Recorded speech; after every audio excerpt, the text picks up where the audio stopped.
جو خرم کہ ہمارا تو مقصد یہ تھا کرپشن بچانا. تو میں آخر میں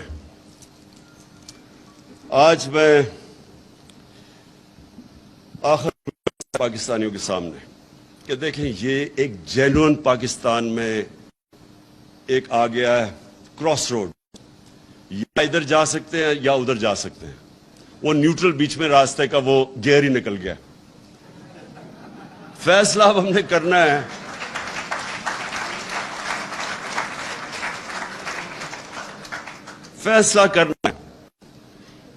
کہ اب اس ملک کو یہ جس طرف لے کے جا رہے ہیں اس سے بچانا کیسے ہے. یہ جو اگر ان کا کسی کا خیال ہے, میں ریپیٹ کرتا ہوں کہ ہم جناب امریکہ کے پیر پکڑیں گے, وہ امبیسڈر کے پاس بھی پہنچ گیا ہوگا, وہ مجھے پتا ہے مفتاح اسماعیل, میں امیجن کر رہا ہوں کہ وہاں جا کے ایسے ہاتھ جوڑ کے بیٹھ گیا ہوگا کہ جی میں آپ کے جوتے پالش کر دوں, اگر آپ نہیں کرتے تو میں شہباز کو بلا لیتا ہوں, وہ اور زیادہ اچھے کرتا ہے جوتے پالش. اس سے کوئی فرق نہیں پڑنے لگا. امریکن مائنڈ کو سمجھے, ان کی بڑی سمپل فلسفی, دیر از نو فری لنچ. ہر چیز کی قیمت ہے, اور وہ جو قیمت ہے وہ اگر پاکستان اگر وہ قیمت ہم ادا کرنے کے لیے تیار ہیں تو سارا نظریہ پاکستان کو دفن کرنا پڑے گا.